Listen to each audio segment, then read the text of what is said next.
Monument, relevé. Oh. Repos.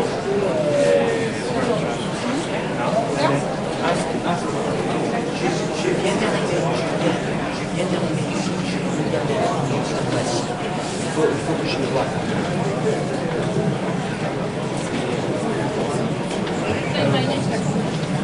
D'accord, je vais l'appeler, je vais l'appeler tout de suite, parce que dans tout cas, je ne vais pas le montrer. Je vais appeler tout de suite.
Ini biasanya pasukannya ini naik kuda, tapi karena jauh dari Paris,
which floor is it? They won't even tell me where it is.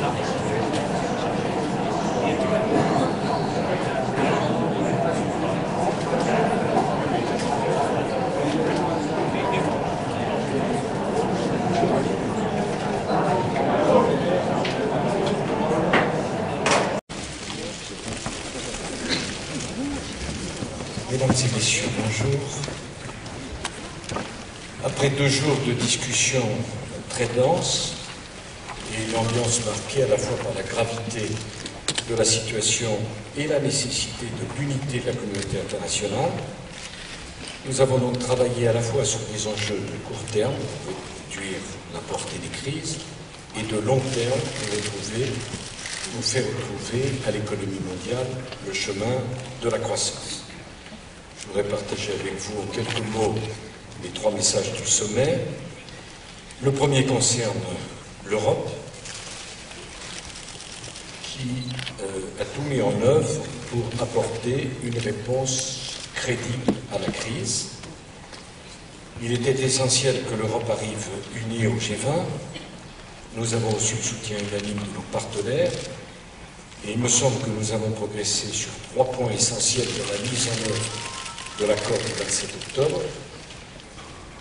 Le premier point, c'est l'attitude ferme de l'Europe à l'endroit de la Grèce, qui a suscité la prise de conscience collective indispensable des enjeux pour l'avenir de ce grand pays. Les conditions sont en train de se créer en faveur d'un consensus en Grèce sur l'accord du 26 octobre. Nous nous réjouissons beaucoup que l'ambiance aujourd'hui en Grèce n'ait rien à voir en cette fin de semaine avec ce qu'elle était en début de semaine dernière. Deuxième élément sur la crise européenne, je voudrais saluer l'effort de l'Italie qui a donc pris les mesures nécessaires pour renouer avec la confiance, atteindre l'équilibre budgétaire dès 2013 et renforcer sa croissance. L'Italie est un pays essentiel de la zone euro, une des plus grandes économies du monde, et je veux saluer la décision de l'Italie de faire appel à la Commission européenne et au FMI pour certifier les résultats atteints sur une base trimestrielle avec des résultats qui seront publiés, ces évaluations étant naturellement rendues publiques. Enfin, nous avons pris l'engagement de renforcer les moyens du FMI si le besoin se faisait sentir, et nous avons mis en place les conditions pour atteindre cet objectif. Le FMI doit remplir son rôle de rempart contre le risque systémique. Les ministres des Finances, lors de leur prochaine réunion au mois de février, ont comme instruction de déployer plusieurs options pour arriver au renforcement de ces moyens: allocation de DTS, prêts bilatéraux au FMI, compte spécifique au FMI. Nous n'avons pas tranché entre ces différentes formules, mais l'orientation est bien celle-ci, renforcement des moyens du FMI. Deuxième message du G20, c'est que nous avons donc décidé d'utiliser toutes les marges de manœuvre pour soutenir la croissance. La situation est en fait beaucoup plus complexe qu'en 2009. Il n'y a pas de réponse unique. Washington et Londres, c'était relance tout azimut. Toronto, c'était mesure de réduction tout azimut. Eh bien, Cannes, c'est la différenciation des situations selon les pays.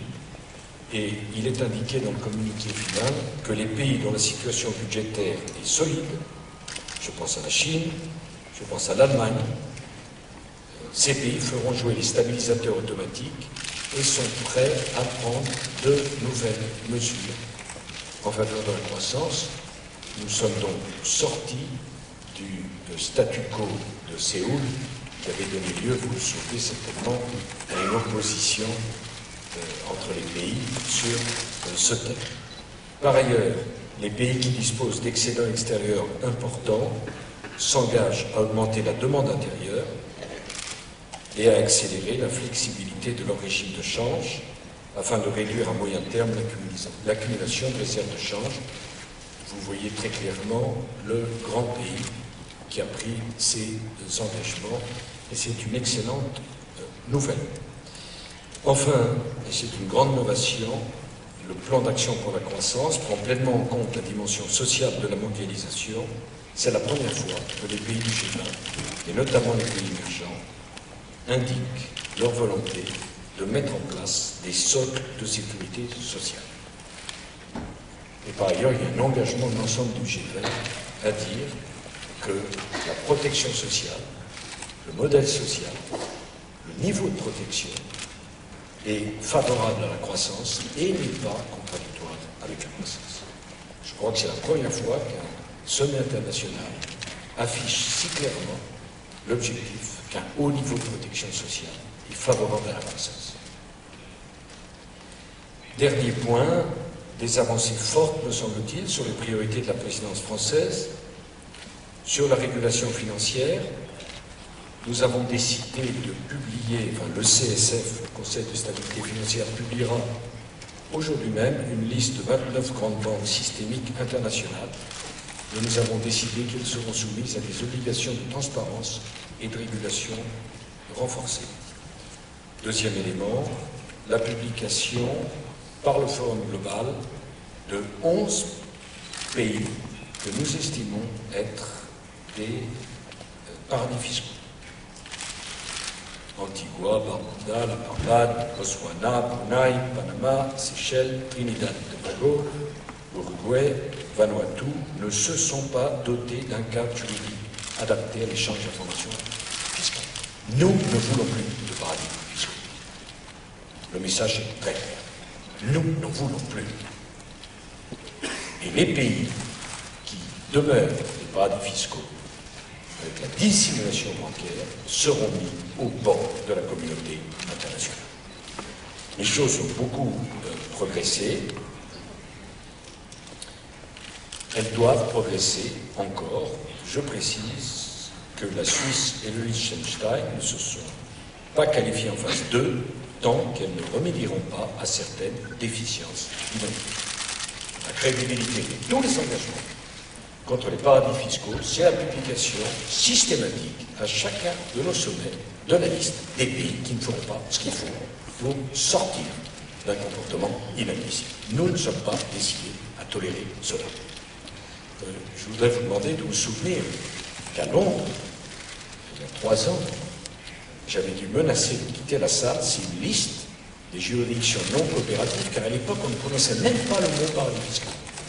Vous voyez le progrès quand même qui a été engagé. Enfin, nous avons décidé la réforme du FSB pour le transformer en véritable organisation mondiale de la finance, personnalité juridique, autonomie budgétaire, possibilité de passer des accords avec d'autres organisations, élargissement de son comité de direction au trésor des grands centres financiers pour assurer la mise en œuvre des décisions du G20. Sur le système monétaire international, c'est un chantier de long terme. Quand la France l'a mis à l'ordre du jour, ça avait provoqué tout un tas de commentaires sceptiques. Aujourd'hui, tout le monde considère que c'est le chantier des prochaines années. Nous avons donc fixé un cadre pour la gestion des flux de capitaux. Le recours au contrôle des capitaux, ça c'est très important, est désormais admis comme une mesure de stabilisation. Il y avait une erreur qui consistait à faire un parallèle entre la liberté des échanges et la liberté de circulation des capitaux. Le contrôle des capitaux peut s'avérer nécessaire et est reconnu comme une mesure de stabilisation. C'est également la revue du panier du TTS en 2015 qui pourra accueillir de nouvelles monnaies. Le yuan est un candidat évident compte tenu de l'engagement que j'ai noté avec satisfaction de la Chine vers une convertibilité graduelle. Réforme de la surveillance du FMI pour l'élargir à de nouveaux sujets, taux de change, flux de capitaux, effet de contagion, on fait évoluer fortement les missions du FMI. Enfin, nouveaux instruments du FMI, ligne de liquidité à court terme pour faire face au choc systémique. Sur l'agriculture, c'est la première fois que la question agricole est à l'agenda du G20. C'était vraiment l'agriculture, une question dont on ne parlait pas. L'augmentation de la production est essentielle pour nourrir la population mondiale. La transparence sur les marchés agricoles. Nous avons obtenu la régulation des marchés dérivés de matières premières. Il y a un accord pour réguler ces marchés et les acteurs de ces marchés, pour lutter contre les abus de marché et surtout pour donner le pouvoir aux superviseurs de fixer des limites de position pour éviter qu'un seul acteur puisse manipuler les cours par des achats ou des ventes disproportionnées. Quand nous avons commencé avec Bruno Le Maire et François Baroin, nous ne pensions pas qu'on pourrait arriver à un tel résultat dans un sommet de cette nature. Enfin, les stocks communautaires d'urgence et l'interdiction des restrictions à l'exportation pour les achats de programmes alimentaires. Sur le développement, financement innovant et infrastructure. Les financements innovants sont dans le communiqué final, avec une allusion explicite à la taxe sur les transactions financières. Il y a une volonté d'un certain nombre de pays de faire sortir les financements innovants et la référence à la taxe sur les transactions financières du communiqué, il s'y trouve. Où en sommes-nous sur le sujet? Il y a maintenant un certain nombre de pays qui ont rejoint le combat de la France. Je rappelle que quand la France s'est engagée dans ce combat, la France était absolument seule.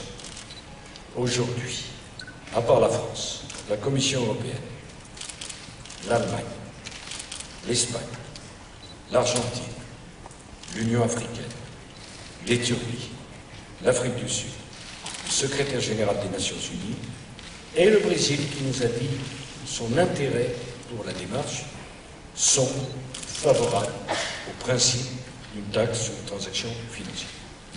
Et le texte de la déclaration dit « Le G20 reconnaît les initiatives de certains des pays membres pour taxer le secteur financier à des fins diverses, dont une taxe sur les transactions financières pour soutenir le développement. » Vous n'imaginez pas le combat que représente une telle taxe. Donc que les choses soient très claires. La France considère que pour être au rendez-vous des enjeux du développement, il faut des financements innovants, compte tenu de l'état difficile de l'ensemble des pays. Et nous avons dit dans le communiqué que dans le rapport Bill Gates, il y a un certain nombre de financements innovants, que chaque pays s'engage au moins à en prendre un dans l'ensemble des financements innovants. Deuxième élément, nous considérons moralement comme absolument indispensable que les peuples du monde sachent que les acteurs financiers qui ont conduit le monde dans les travers que nous connaissons seront amenés à contribuer financièrement à la réparation des dégâts qui ont été créés. C'est ça l'objet de la taxe sur les transactions financières. Alors, le projet de la Commission européenne, qui est le seul projet concret sur la table, et qui démontre la possibilité technique d'une taxe sur les transactions financières, sera soumis à la discussion de la table du Conseil des ministres et des chefs d'État et de gouvernement dès le début de cette année. La France se battra pour que cette taxe devienne une réalité. Et la France considère qu'attendre que le reste du monde se dote d'une telle taxe n'est pas un argument suffisant pour refuser la mise en œuvre de cette taxe. Clairement, nous allons tout faire pour nous appuyer sur les opinions publiques de chacun des pays pour aboutir à ce résultat. J'ajoute que j'ai été heureux de la disponibilité de Barack Obama sur le principe de la contribution du secteur financier à la résolution de la crise. Ça ne va pas jusqu'à une taxe sur les transactions financières, mais sa disponibilité à envisager la contribution financière des marchés, des acteurs financiers pour sortir de la crise. Je vous rappelle qu'on partait d'une situation de blocage absolu et que désormais la taxe sur les transactions financières est un élément du débat. Et je l'espère, elle sera un élément concret de mise en place dès l'année 2012 d'une taxe. Alors, il y a encore bien des choses à régler, notamment sur l'affectation du produit de la future taxe. Mais c'est très intéressant, parce que quand on débat de l'affectation du produit de la future taxe, c'est qu'on considère que le principe de la taxe a tellement progressé qu'il convient de débattre de l'affectation de son produit. La France considère qu'une partie à définir, importante, majoritaire, totale du produit doit aller au développement. Voilà, enfin nous avons eu un débat sur la gouvernance mondiale avec un très bon rapport de David Cameron. Voilà, mesdames et messieurs, en m'excusant certainement d'avoir été trop long, maintenant je me livre